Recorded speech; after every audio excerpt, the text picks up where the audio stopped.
नमस्कार, आज हामी घिउ बनाउँदैछौँ। घिउ बनाउनलाई 1 पाउन्ड अनसाल्टेड बटर।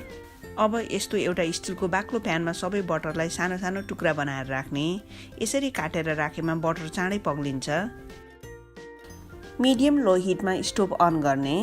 बटर पकाल्दा जहिले पनि मिडियम लो हिटमा पकाल्नुपर्छ, किनकि बटरमा पानी हुन्छ र यो चाँडै डढ्छ। हेर्नुहोस् बटर कस्तो मजाले बिस्तारै पग्लदैछ। उम्लन थालेकोले यसको हिट अझ लो गरिदिने, बीचबीचमा चलाइदिने। घिउमा आएको यस्तो फिजलाई एकपटक चम्चाले राम्ररी चलाइदिने।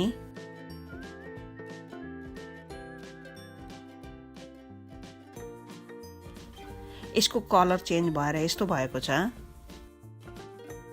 हेर्नुहोस् यहाँ नजिकबाट पनि देखाउँदैछु। एकछिन यसलाई यसरी नै पकाउने।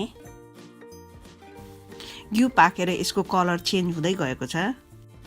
घिउ पाकेर माथिसम्म उम्लेर आएपछि अलिकति पानी माथिबाट छर्कने। यसरी माथिसम्म उम्लेर आएपछि पानी छर्कने। पानी छर्किएको छ भने घिउमा दाना पर्छ। यदि हजुरलाई घिउमा दाना परेको मन पर्दैन भने पानी नछर्कदा पनि हुन्छ, चम्चाले चलाइदिने।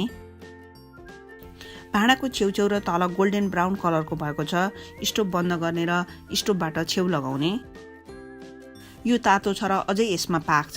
15 मिनट सेलाउन दिने। घिउ सेलाएर सबै फिजहरू हराएको छ र अहिले यस्तो कलरको भएको छ। अब घिउलाई एउटा कचौरा वा सिसामा यस्तो छान्नेले वा मलमलको कपडाले छान्ने। हेर्नुहोस् कति सजिलै सफा, शुद्ध, मिठो, मगमग बास्ना भएको घिउ 15 मिनटमा तयार भयो। हाम्रो यो 554 ग्राम अनसाल्टेड बटरबाट 347 ग्राम घिउ तयार भएको छ। घरमा बनाएको घिउबाट भातमा राखेर खाँदा, दाल झान्दा, मिठाई बनाउँदा साह्रै मिठो हुन्छ र यसरी बनाएको घिउको बास्ना धेरै दिनसम्म उस्तै रहन्छ।